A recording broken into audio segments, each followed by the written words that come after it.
दोस्तों stock market investment में काफ़ी बार ऐसा होता है कि हम रिटेल इन्वेस्टर्स क्या करते हैं, जनरली प्राइस को देखकर बाई करने की कोशिश करते हैं और जनरली जिसमें हेडलाइंस बन रही होती है उनमें इन्वेस्टमेंट करने की कोशिश करते हैं। वीडियो बहुत ही ज़्यादा इन्फॉर्मेटिव है क्योंकि इस वीडियो में मैं 4 से 5 अपनी वॉच लिस्ट के स्टॉक्स के बारे में डिस्कशन करते हुए आपको ये समझाऊंगा कि स्ट्रैटेजी क्या है मेरी पर्सनल वॉच लिस्ट में रखने की और कब मैं इन्वेस्टमेंट करता हूँ, क्या मैं लंबे समय के लिए वेट करता हूँ इन्वेस्टमेंट करने के लिए, एंड मैं कौन से इंपॉर्टेंट चीज़ें देखता हूँ इन्वेस्टमेंट डिसीजन मेकिंग से पहले। तो वॉच लिस्ट की वीडियो जरूर से जरूर देखिए क्योंकि यहाँ पर आपको काफ़ी कुछ सीखने को मिलेगा। नमस्कार दोस्तों, मैं उमेश त्रिपाठी आपका स्वागत करता हूँ स्टॉक फॉर रिटेल पर, स्टॉक मार्केट से जुड़ी एक नई जानकारी के साथ।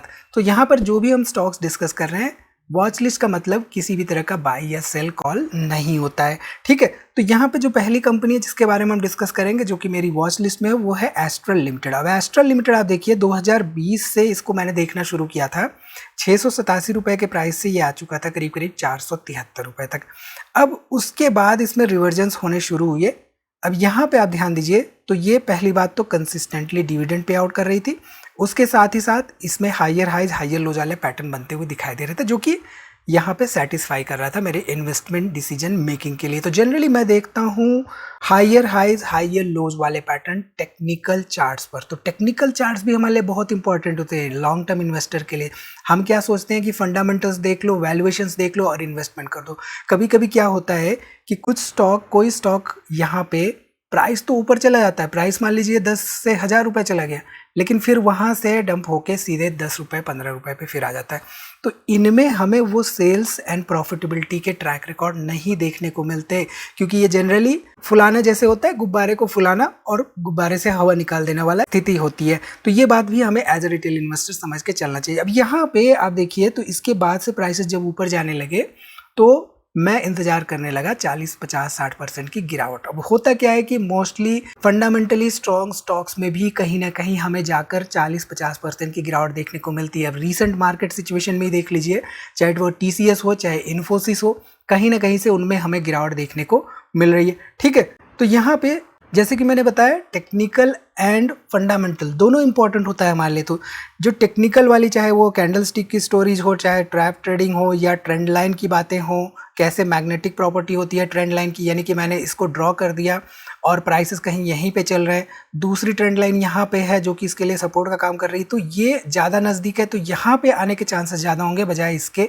लेकिन अगर यही प्राइसेस मूव होते हुए यहाँ तक पहुँच गया तो फिर यहाँ पे ज़रूर से ज़रूर जाएगा। तो मैग्नेटिक प्रॉपर्टी क्या होती है, ट्रेंड लाइन क्या होते हैं, कैंडल स्टिक्स क्या होते हैं, ये सब S4R पर आपको यहाँ पे हम सारी चीज़ें एक एक करके कवर कर रहे हैं। तो ज़रूर से ज़रूर चेकआउट करिए उसको क्योंकि टेक्निकल्स भी हमारे लिए बहुत इंपॉर्टेंट होता है, ठीक है।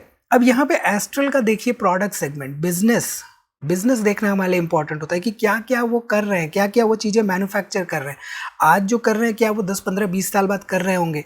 ये सवाल का जवाब हमें लेना होता है एंड इसके साथ ही साथ देखना होता है फंडामेंटल्स। तो यहाँ पे एस्ट्रल के फंडामेंटल्स अगर हम देखें तो रिटर्न ऑन इक्विटी 15% के आसपास है, रिटर्न ऑन कैपिटल एम्प्लॉयड 20% के आसपास है, डिविडेंड यील्ड 0.24% के आसपास है, पेट्रोस की स्कोर 5 का है, सेल्स ग्रोथ पिछले 7 सालों में 15% के आसपास रही है, but price to earning ratio 76 के आसपास रहे। तो जनरली दो बातें मुझे अपने शेयर्स में बाई करने से रोकती हैं, वो होता है वैल्यूएशन एंड वैल्यूएशन, यानी कि वैल्यूएशंस एक वैल्यू इन्वेस्टर के लिए मस्ट होता है जो कि हमें देखना चाहिए। अगर ओवर वैल्यूड है तो प्राइसेस नीचे भी गिर रहे हैं, 30-40% भी आ चुके हैं, तो डज नॉट मेक सेंस कि उसमें इन्वेस्टमेंट ही कर दिया जाए, ठीक है। चलिए इसके साथ ही साथ यहाँ पे अगर सेल्स ट्रैक रिकॉर्ड देखिए तो 2015 में करीब 1400 करोड़ का सेल्स था, 78 करोड़ का प्रॉफिट था एंड इसमें हमेशा मुझे 2020 तक एक ग्रोइंग ट्रेंड देखने को मिल रहा था। तो हमेशा सेल्स हो या प्रॉफिटेबिलिटी हो,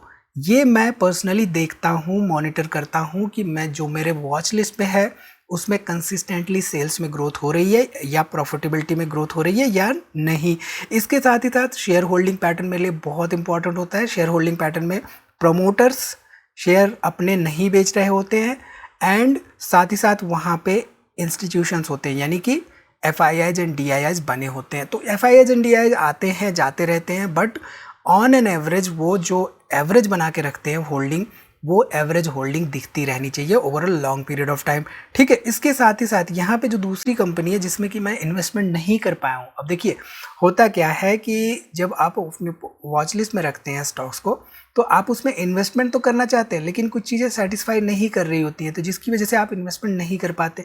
तो जब वो सेटिस्फाई होती हैं, हो सकता है कि वो कभी सेटिस्फाई ही ना हो, तब आप इन्वेस्टमेंट करने का डिसीजन मेकिंग करते हैं। जरूरी नहीं कि आपकी पोर्टफोलियो में 100, 200, 500 स्टॉक्स हों, 30, 35, 40 स्टॉक्स भी सफिशिएंट होते हैं इन्वेस्टमेंट के लिए। ठीक है, तो यहाँ पे डिक्सॉन टेक्नोलॉजीज देखिए लाइटिंग सॉल्यूशंस प्रोवाइड करती है, साथ ही साथ mobile phones and EMS solutions provide करती है। इसके साथ ही साथ ये टेलीविजन सॉल्यूशंस भी प्रोवाइड करती है। बहुत तरह के चिप मैन्युफैक्चरिंग जो भी आप कह लीजिए, डिक्सॉन टेक्नोलॉजीज बहुत सारे प्रोडक्ट्स मैन्युफैक्चर कर रही है। कौन कौन से कर रही है कमेंट करके जरूर बताइए। जब आप कमेंट करेंगे तो लगेगा कि हाँ आप एंगेज कर रहे हैं, आप देख रहे हैं, चीज़ों को सीख रहे हैं।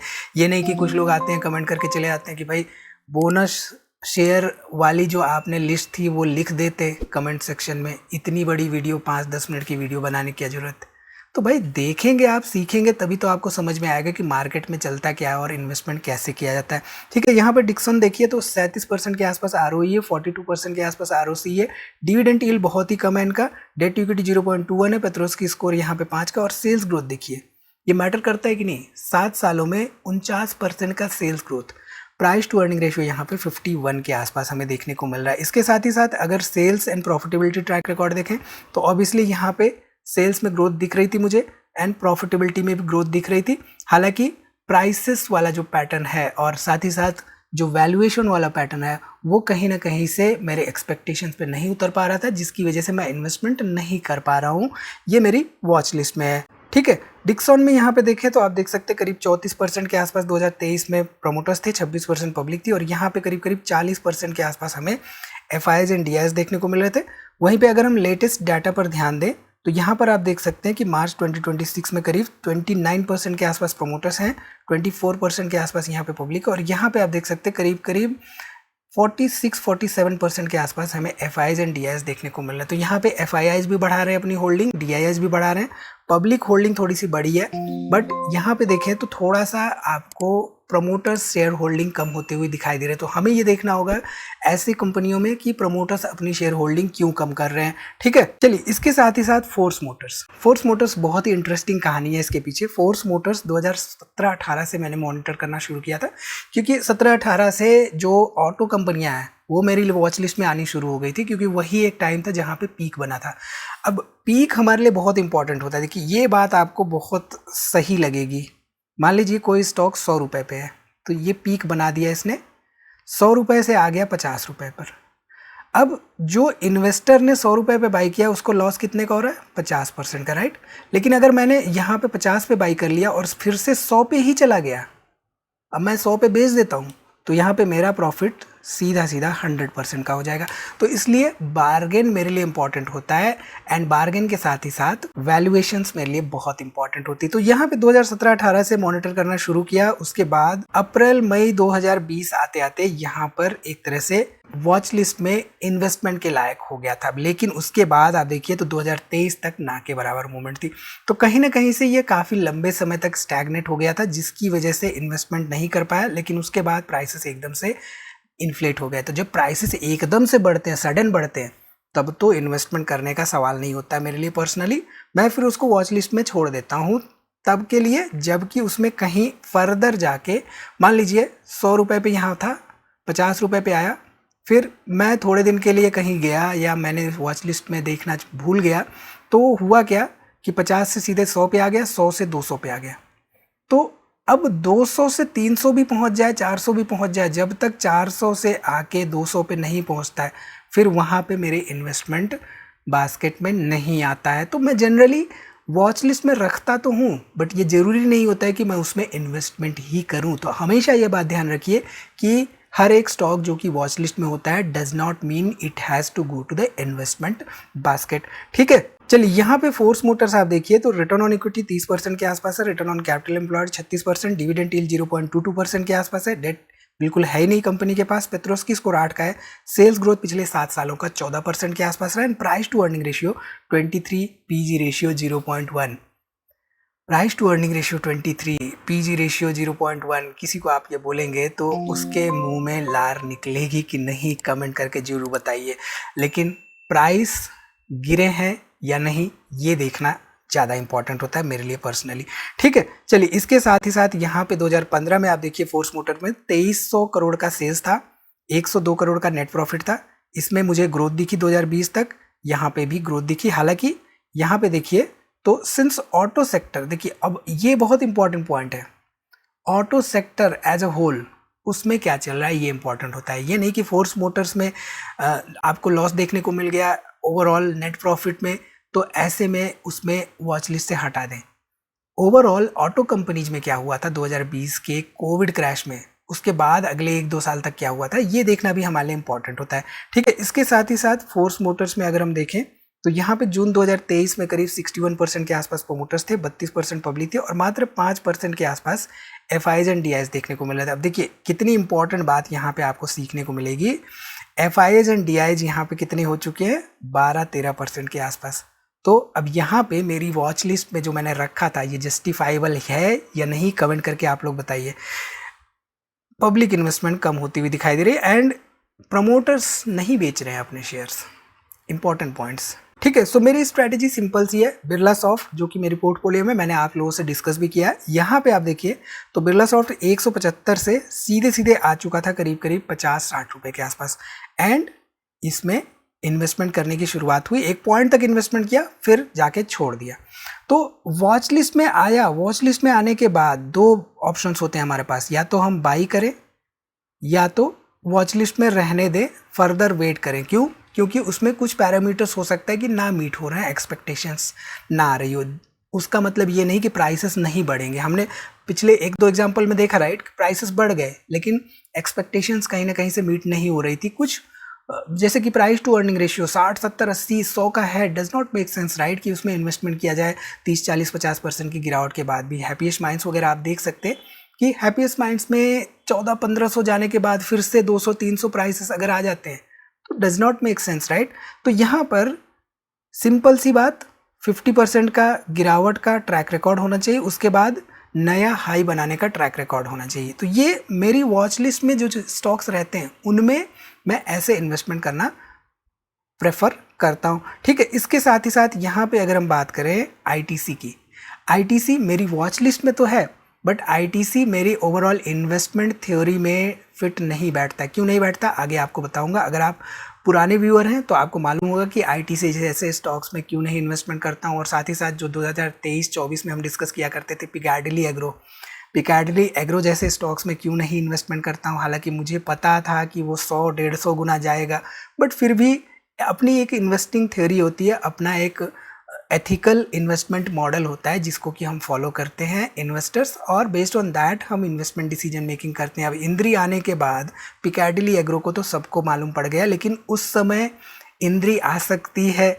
ये बहुत कम लोगों को मालूम था। ठीक है, तो यहाँ पर आप देखिए ये स्टॉक 2017-18 के बाद से ही इस पे गिरावट होती थी और एक समय ऐसा था कि जब यहाँ पे ट्रेड किया करता था तो बहुत सारे लोग डरते थे कि भाई सिगरेट के प्राइसेस इतने हो जाएंगे, कम हो जाएंगे, बढ़ेंगे, क्या होगा क्या नहीं होगा। उसके बाद आप देखिए क्या हुआ। तो प्राइस गिरा हो, वैल्यूएशंस ठीक ठाक लग रहे हो एंड बिजनेस मॉडल सही हो, ये 3 चीज़ें, बस सिंपल सी 3 चीज़ें देखनी होती है। ठीक है, यहाँ पे आईटीसी देखिए तो रिटर्न ऑन इक्विटी 29% के आसपास है, रिटर्न ऑन कैपिटल एम्प्लॉयड 40% के आसपास है, डिविडेंड यील्ड 5% के आसपास है, डेट टू इक्विटी मात्र 0.03 है, प्राइस टू अर्निंग रेशियो 17.5 का एंड पीजी रेशियो यहाँ पे 5-6 के आसपास देखने को मिल रहा है। पीजी रेशियो 1 से ऊपर होता है तो ओवर वैल्यूड होता है, ये आई थिंक आपको पता होगा। ठीक है, यहाँ पे 2015 में देखिए तो 38,000 करोड़ का सेल्स था, 9-10 हज़ार करोड़ का यहाँ पे नेट प्रॉफिट था। Sales and profitability track record बहुत ही बेहतरीन था इनका 2020-21 तक।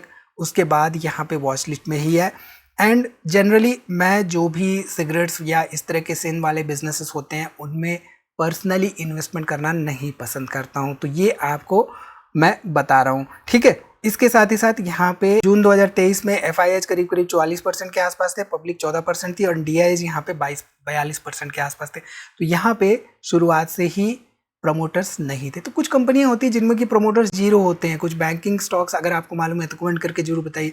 दैट डज नॉट मीन कि वो इन्वेस्टमेंट डिसीजन मेकिंग में आएगा ही नहीं। तो इसलिए आपको मालूम होना चाहिए कि कहाँ पे क्या चल रहा है और क्यों चल रहा है, ठीक है। अब यहाँ पे लेटेस्ट डाटा अगर हम देखें आईटीसी का, तो आप देख सकते हैं कि 2026 मार्च में करीब करीब 34% के आसपास एफआईआईज, 50% के आसपास डीआईज एंड मात्र 15-16% के आसपास हमें पब्लिक देखने को मिल रही है। तो सिंपल से 2-3 इंपॉर्टेंट फैक्टर्स होते हैं मेरे लिए इन्वेस्टमेंट डिसीजन मेकिंग के लिए। पहली बात तो बिजनेस बहुत इंपॉर्टेंट होता है, बिजनेस की लॉन्जिविटी यानी कि 15-20 साल तक क्या बिजनेस सस्टेन करेगा या नहीं, वो मेरे लिए इंपॉर्टेंट होता है। इसके साथ ही साथ बिजनेस की क्वालिटी इंपॉर्टेंट होती है एंड मैनेजमेंट की क्वालिटी मेरे लिए बहुत इंपॉर्टेंट होती है कि मैनेजमेंट क्या डिसीजंस ले रहा है, मैनेजमेंट क्या कमेंट्री कर रहा है अपने प्रोडक्ट्स के बारे में, अपने बिजनेस के बारे में, उसके क्या प्लान्स हैं आगे 5-10 साल के लिए। पाइपलाइन जो होती है राइट, वो जो डिस्कस करते हैं अपनी मीटिंग पे, वो बहुत इंपॉर्टेंट होता है। उसको आप सुना करिए, आपको समझ में आएगा कि एक्चुअल में चल क्या रहा है। एंड ऑब्वियसली फाइनेंशियल परफॉर्मेंस बहुत मैटर करती है। बहुत मीठा मीठा बोलने वाला मैनेजमेंट और फाइनेंशियल्स रिकॉर्ड्स में कुछ भी नहीं, does not make sense right. इसके साथ ही साथ वैल्यूएशंस बहुत मैटर करता है इन्वेस्टमेंट डिसीजन मेकिंग के लिए। तो जरूरी नहीं कि वॉच लिस्ट में है तो वो इन्वेस्टमेंट में ही जाएगा। सो इस फ्रेमवर्क के बेसिस पे मैं इन्वेस्टमेंट डिसीजन मेकिंग करता हूँ, वॉच लिस्ट में अपने स्टॉक्स रखता हूँ। तो कभी कभी वॉच लिस्ट में 4-5 सालों के लिए भी रहते हैं स्टॉक्स। तो आई गेस यहाँ से आपको काफ़ी कुछ सीखने को मिला होगा। आपकी वॉच लिस्ट में कौन से स्टॉक्स हैं, कमेंट करके जरूर बताइए। क्या आपकी ओवरऑल इन्वेस्टमेंट थियरी कहती है इनके बारे में, इनमें से कौन से स्टॉक्स आपकी पोर्टफोलियो में, ये भी कमेंट करिए। मिलते हैं इसी तरह की एक अनदर वीडियो में, तब तक आप हमारी वीडियोस देखते रहिए एंड दोस्तों में शेयर करना ना भूलिए।